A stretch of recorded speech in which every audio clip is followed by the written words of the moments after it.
ಸುಮ್ಮನೆ ಇರ್ತೀರಾ? ಏನ್ ವಿಷಯ ಅಂತ ವಿರಾಟ್ ಹತ್ರನೇ ಕೇಳೋಣ. ಆಗೇನ್ ವಿಷಯ ಅಂತ ಗೊತ್ತಾಗತ್ತೆ. ಹೌದು ಕಡೆ, ಸುಮ್ಮನೆ ನಾವೇ ಮಾತಾಡ್ಕೊಂಡು ಮನಸ್ಸು ಕೆಡಿಸ್ಕೊಳ್ಳೋ ಬದಲು ನೀನೇ ಅವನಿಗೊಂದು ಫೋನ್ ಮಾಡು.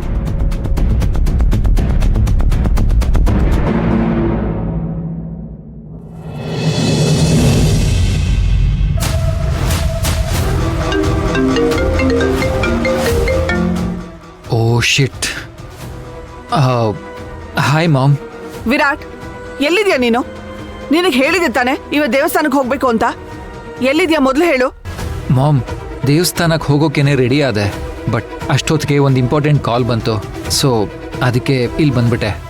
ಸಾರಿ.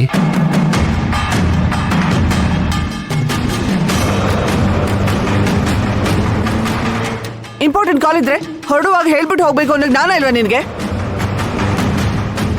ಇನ್ವಿಟೇಷನ್ ಕಾರ್ಡ್ ಪೂಜೆ ಮಾಡಿಸೋದು ಬಿಟ್ಟು ಅದಕ್ಕಿಂತ ಬೇರೆ ಇಂಪಾರ್ಟೆಂಟ್ ಕೆಲಸ ಏನಿತ್ತು ನಿನಗೆ? ಮಾಮ್, ನನ್ನ ಡ್ರೀಮ್ ಪ್ರಾಜೆಕ್ಟ್ ಬಗ್ಗೆ ಹೇಳಿದ್ನಲ್ವಾ, ಆ ಕೆಲಸದ ಮೇಲೆನೆ ಹೊರಗಡೆ ಬಂದಿರೋದು. ಇಂಪಾರ್ಟೆಂಟ್ ಕೆಲಸ ಅಂದಮೇಲೆ ಹೋಗ್ಬೇಕಾದ್ರೆ ಹೇಳ್ಬಿಟ್ಟು ಹೋಗ್ಬೇಕು ಅನ್ನೋ ಕಾಮನ್ ಸೆನ್ಸ್ ಇಲ್ವಾ ನಿನಗೆ? ಹೇಳಿದ್ರೆ ನೀವು ಬಿಡ್ತಾ ಇರಲಿಲ್ಲ ಅಂತ ಹೇಳ್ದೆ ಬಂದ್ಬಿಟ್ಟೆ ಮಾಮ್. ನೀನ್ ಹೇಳ್ದೆ ಹೋಗಿರೋದಕ್ಕೆ ಇಲ್ಲೆಲ್ಲರೂ ಅಪ್ಸೆಟ್ ಆಗಿದ್ದಾರೆ. ಪ್ಲೀಸ್ ನನ್ನ ಸಿಚುವೇಶನ್ ಕೂಡ ಅರ್ಥ ಮಾಡ್ಕೊಳ್ಳಿ. ನೀವೆಲ್ಲ ದೇವಸ್ಥಾನಕ್ಕೆ ಹೋಗಿ ಪೂಜೆ ಶುರು ಮಾಡ್ಕೊಳ್ಳಿ.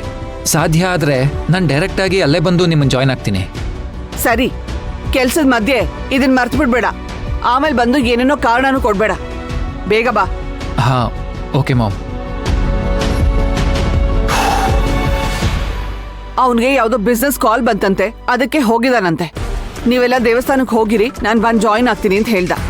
ಸೊ ಮನ್ಸಲ್ಲಿ ಏನು ಬೇರೆ ಯೋಚನೆಗಳು ಇಟ್ಕೊಳ್ದೆ ದೇವಸ್ಥಾನಕ್ಕೆ ಹೋಗೋದು ಒಳ್ಳೇದು.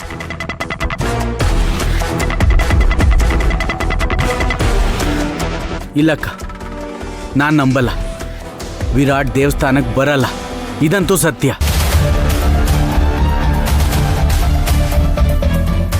ಏನೋ ಹೇಳ್ತಿದ್ಯಾ ನೀನು?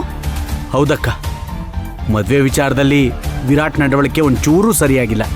ನೀನು ಇನ್ನೊಂದ್ಸಲ ಇದ್ರ ಬಗ್ಗೆ ಅವನ ಜೊತೆ ಮಾತಾಡು ಪ್ಲೀಸ್. ಹೌದು ಕಣೆ ವಸುಂಧರಾ, ಮದ್ವೆ ಗಂಡ ಅವನೇ ಹೀಗೆಲ್ಲ ನಡ್ಕೋತಾ ಇದ್ರೆ ಯಾರಿಗಾದ್ರೂ ಡೌಟ್ ಬಂದೇ ಬರುತ್ತೆ. ನೋ ನೋ ನೋ, ಹಾಗೇನಿಲ್ಲ. ನೀವೆಲ್ಲ ಥಿಂಕ್ ಮಾಡ್ತಿರೋ ತಪ್ಪು. ನನ್ಗೆ ವಿರಾಟ್ ಮೇಲೆ ಕಂಪ್ಲೀಟ್ ಆಗಿ ನಂಬಿಕೆ ಇದೆ. ಅವ್ನ್ ನನ್ಗೋಸ್ಕರ ಆದ್ರೂ ದೇವಸ್ಥಾನಕ್ಕೆ ಪೂಜೆ ಟೈಮಿಗೆ ಬರ್ತಾನೆ.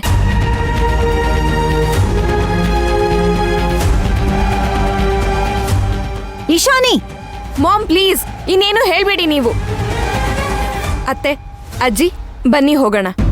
ಸರಿ ಬಾಮ, ಬನ್ನಿ.